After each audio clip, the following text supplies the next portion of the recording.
Spain welcomes nearly 100 million tourists every year, more than double its own population. Tourism pumps billions into the economy, making up 15.6% of GDP and supporting 3 million jobs. On paper, it looks like a dream model built on sun, beaches, visitors, and endless growth. But while tourists fill the streets, locals are being pushed out of the places they call home. The most visited cities in Spain are becoming unlivable for the very people who built them. So how did Spain's most successful industry turn into its biggest trap? Today, we're going to uncover how tourism ruined Spain's economy.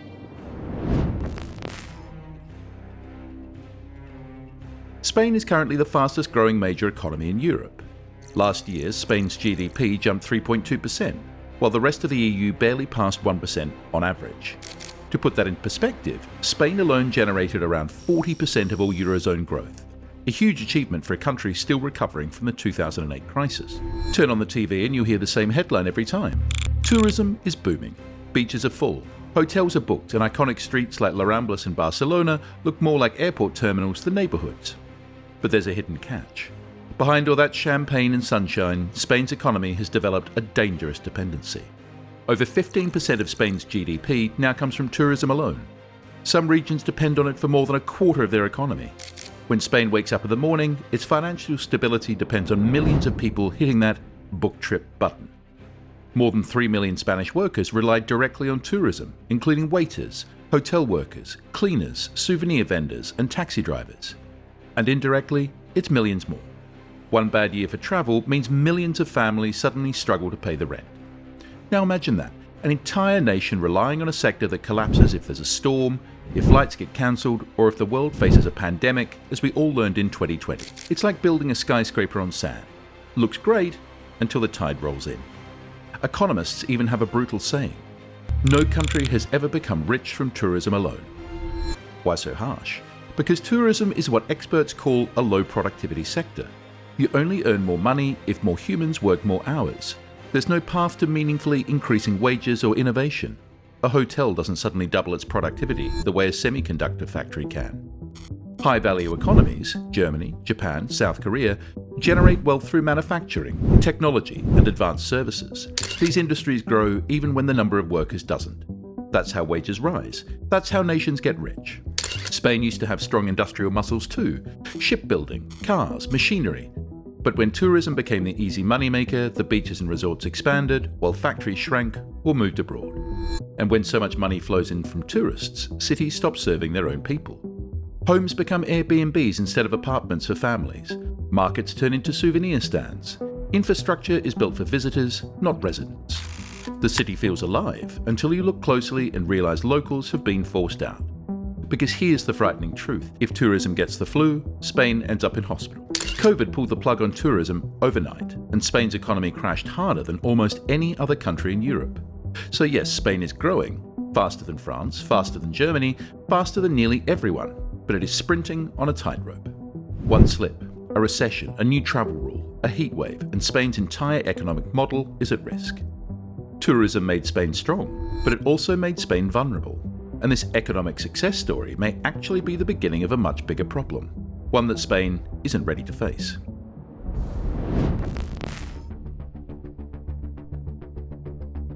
To understand why tourism dominates Spain today, we have to rewind the clock, back to a country that looked nothing like the Spain we see in the postcards today. After World War II, Spain was poor, isolated, and heavily rural. Towns, farms, villages, everywhere you looked, life was tough. But between the 1950s and 1970s, everything changed. Millions of Spaniards left the countryside and rushed into cities for factory jobs. This urban boom also triggered another transformation: a jump in home ownership. In the 1950s, only around 45% of Spanish families owned a home. By the late 1970s, that number had climbed to 70%. People were finally earning enough to buy apartments in Madrid, Barcelona, Valencia, and especially along the sunny coast. The idea of the Mediterranean lifestyle, beaches, cheap wine and sunshine, became a national symbol of progress. Then came the moment that changed everything: 1992 and the Barcelona Olympics. Barcelona went from an industrial polluted port to a global brand overnight. New beaches, a modern skyline, flashy stadiums and culture. Spain sold the world a dream, the land of vacations, and the world bought it. Tourism skyrocketed, international arrivals exploded. Costa del Sol, Majorca, the Canary Islands, and suddenly Spain wasn't just a country, it was Europe's getaway. As tourism and services grew, manufacturing began to shrink. The government looked at the numbers and thought, why spend decades building factories when tourists bring cash instantly? Factories closed. Workers shifted to hotels, bars, and construction. Productivity went down, but employment looked great on paper. This was the first step towards Spain's dangerous dependency. Then came the perfect storm, the early 2000s. Cheap credit flooded Europe. Banks handed out mortgages like candy. Housing projects exploded everywhere, especially in coastal provinces already shaped by tourism. Economists call this era growth on steroids. GDP rising, jobs rising, wages rising. Spain looked unstoppable. But that growth wasn't powered by innovation or new industries, it was powered by bricks, hotels, and sunbeds. Imagine a country building a giant economic engine, but all the parts only work when tourists show up. And when you put tourism and construction together, everything looks fantastic until the cycle ends. And in 2008, it ended. The housing bubble burst, construction collapsed, millions lost their jobs almost overnight. And what was left standing? Well, not much, except the beaches. Tourism wasn't just a piece of the economy anymore, it had become the economy.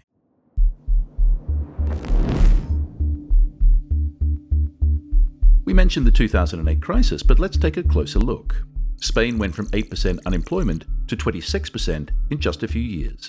That meant 1 in 4 adults was unemployed, and among young people, it was almost 50%. The European Union wanted Spain to recover quickly, and tourism was the fastest path.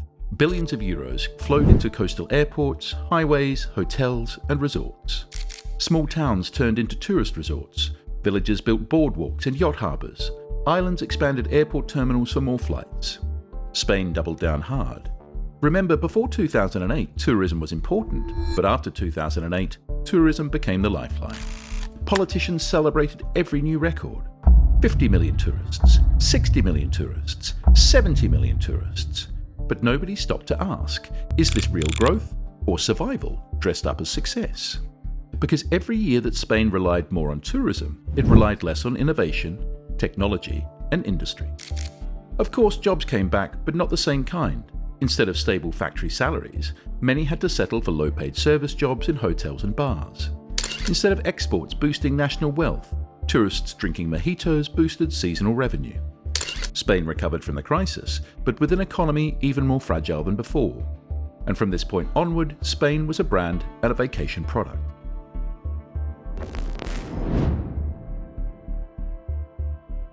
Now that we understand how tourism became Spain's economic backbone, we can talk more about the present. Because today the conflict is no longer in the hotels or on the beaches, it's in people's homes.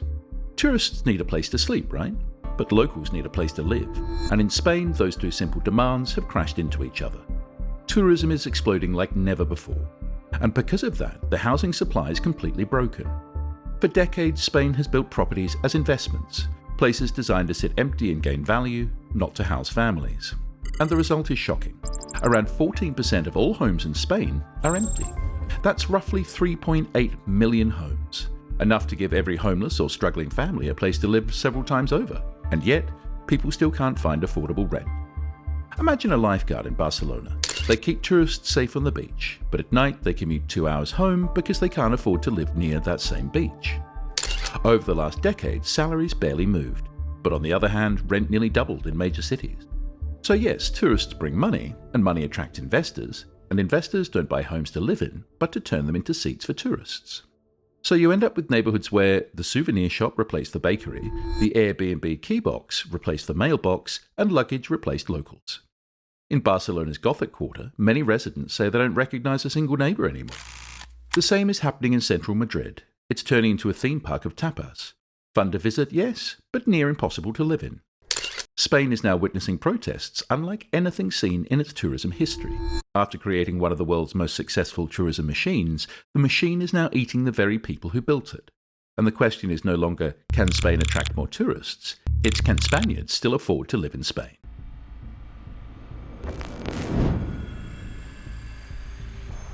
Let's comment on the salaries now, because this is where the real economic tension becomes impossible to ignore. Spain has become a global tourism magnet, but the jobs that come with this success tell a very different story.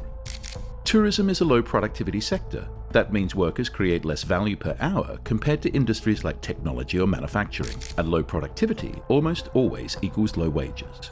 The average salary in the tourism sector sits around €1,100 per month. That's barely enough to survive. Now let's compare that to the cost of living. In cities like Barcelona or Madrid, a normal life, rent, food, transportation and utilities, can easily pass €2,000 per month. Imagine working full-time, serving tourists who drink €14 cocktails when you can't even afford your own city. That's the daily reality for hundreds of thousands of Spaniards. So what do people do? They compromise. They move far away from the centre, sometimes hours from their workplace, squeezed into tiny apartments with roommates. On top of the low pay, tourism jobs are often seasonal and unstable. A waiter might work 8 months, then spend 4 months begging for shifts. A hotel cleaner may never sign a permanent contract. A beach bar worker might be dismissed as soon as September hits. Let's put this into perspective. How do you build a future on temporary work? How do you plan a family when your income disappears every winter? Spain's birth rate has collapsed to 1.3 children per woman, which is one of the lowest in the entire world. When people can't afford to rent, they wait to have children, or never have them at all. But here's the most painful part. While workers struggle, somebody else is getting rich. The tourism economy sends wealth upwards to property owners, global hotel chains, cruise companies, and international investors. Think about it. The person who cleans hotel rooms sees €1,100 a month. The landlord who rents out 10 apartments to tourists sees €10,000 a week in the summer. And that creates two different Spains living side by side. One is a playground for visitors, the other is a survival game for locals. Workers are essential for keeping the country running, but they are not rewarded for the prosperity they help generate. So yes, tourism brings money, but who gets it? Not the workers who power the industry, not the young people trying to start their lives, not the families forced out of their own neighbourhoods. Spain has built an economy that makes visitors feel rich, while far too many citizens feel poor in their own country. And that brings us to an uncomfortable but necessary question. What happens when the people who live here can no longer afford to? Because the moment locals leave, the soul of Spain leaves with them, right?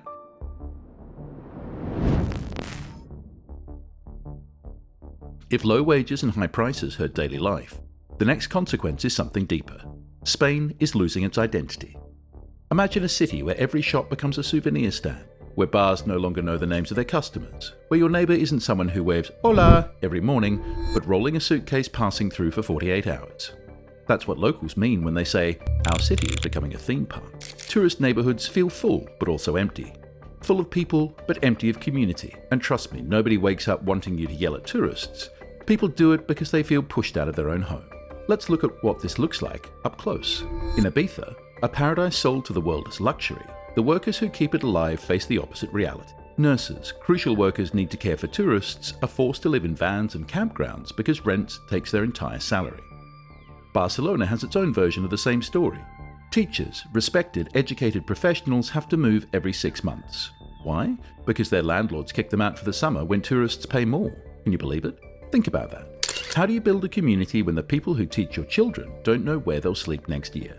Ibiza is home to one of the planet's oldest ecosystems, a 100,000-year-old seagrass called Posidonia. It creates clear turquoise water, protects beaches from erosion, and supports marine life. But the explosion of yachts, symbol of premium tourism, tears it up every time they drop an anchor. A natural wonder that took thousands of years to grow can be destroyed in seconds. And here's the irony. Tourists come for beauty and culture, but overcrowding destroys exactly what they came for. Which brings us to the harshest critique from economists. Spain risks becoming a country of unskilled landowners and servants.